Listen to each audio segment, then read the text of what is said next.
Hoş geldiniz.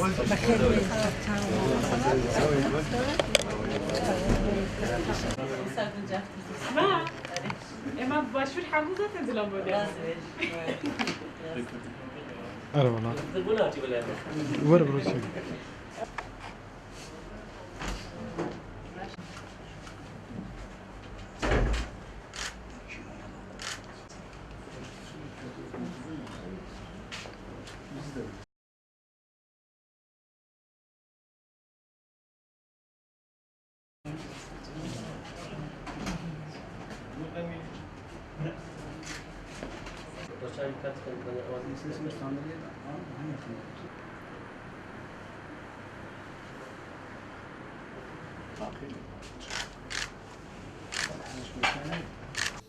Değerli basın mensupları, Başvur'daki ziyaretlerimize devam ediyoruz. Bugün Süleymaniye'ye geldik. İlk ziyaretimizi Sayın Cumhurbaşkanı ile gerçekleştirdik. Daha sonra da Telgari Azadi Partisi'ni ziyaret ettik. Ziyaretlerimiz çerçevesinde evlerde olduğu gibi burada da özellikle bölgenin yaşadığı sorunları, savaşı ele alıyoruz. Bu istikrarsızlığı nasıl durdurabiliriz? Bunlar üzerinde konuşuyoruz. Barış ve demokrasi için birlikte ne yapabiliriz? Bu önemli.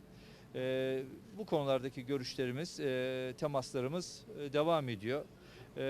Herkes umutlu. İnanıyoruz ki bu umudun karşılığını hep birlikte üretebileceğiz. Özellikle hem Irak, hem Suriye, hem Türkiye ortak bir kaderi paylaşıyorlar. Bugün içinde yaşadığımız sorunları da birlikte aşabileceğiz ancak.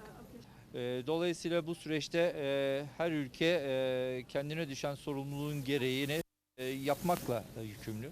Irak Cumhurbaşkanı'nın bu konuda çok samimi olduğunu gördüm. Irak'ın bütün sorunlarını bütünlüklü olarak ele alan, yaklaşan, özellikle yaklaşımı var. Önümüzdeki dönem bu konuda önemli adımlar atılacağını.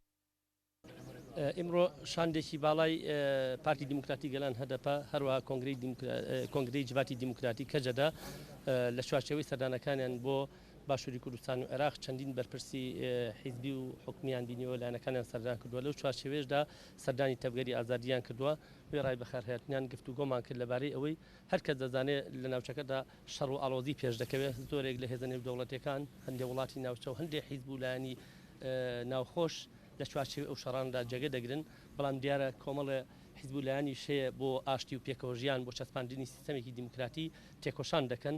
لەو چوارچێوەیەدا لەگەڵ شاندی کەجەدە و شاندی هەدەپا گفتوگۆمان کرد، مناقەشەمان کرد و بیرۆڕامان ئاڵوگۆڕ کرد. هەروەها تەبگەری ئازادی و هەدەپە و کەجەدەش دوو لەو حیزب و ڕێخ کە هەوڵ و تێکۆشانن بۆ ئاشتی و پێکەوەژیانە بۆ نێشتنی شەڕ دژ بە شەڕ و داگیرکاری گفتوگۆگانمان لەو چوارچێوەدا بەڕێوە چوو.